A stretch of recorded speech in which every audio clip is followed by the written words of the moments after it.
ನಮಸ್ಕಾರ, ನೀವು ನೋಡ್ತಾ ಇದ್ದೀರಾ ಶ್ರೀ ಮಾರಿಕಾಂಬಾ ಡಿಜಿಟಲ್ ಟಿವಿ. ನಾನು ಸೃಷ್ಟಿ ನಾಯ್ಕ್.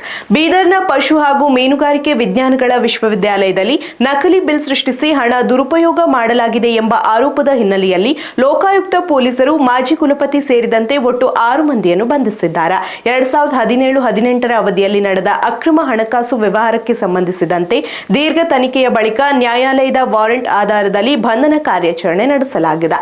ಈ ಪ್ರಕರಣ ಈಗ ರಾಜ್ಯದಲ್ಲೇ ಭಾರೀ ಚರ್ಚೆಗೆ ಕಾರಣವಾಗಿದೆ.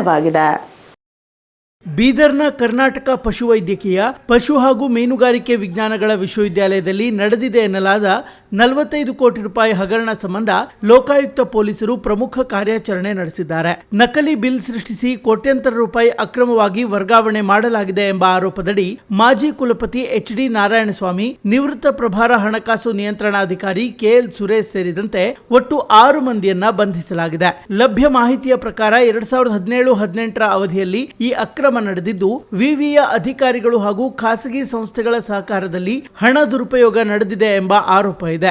ನ್ಯಾಯಾಲಯ ಹೊರಡಿಸಿದ್ದ ವಾರಂಟ್ ಆಧಾರದಲ್ಲಿ ಲೋಕಾಯುಕ್ತ ಪೊಲೀಸರು ಬೀದರ್ ಹಾಗೂ ಬೆಂಗಳೂರಿನಲ್ಲಿ ಕಾರ್ಯಾಚರಣೆ ನಡೆಸಿ ಆರೋಪಿಗಳನ್ನ ಬಂಧಿಸಿದ್ದಾರೆ. ಲೋಕಾಯುಕ್ತ ಹಿರಿಯ ಅಧಿಕಾರಿಗಳ ನೇತೃತ್ವದಲ್ಲಿ ನಡೆದ ಈ ಕಾರ್ಯಾಚರಣೆಯ ನಂತರ ಪ್ರಕರಣದ ತನಿಖೆ ಇನ್ನಷ್ಟು ವೇಗ ಪಡೆದಿದೆ ಎಂದು ತಿಳಿದು ಬಂದಿದೆ.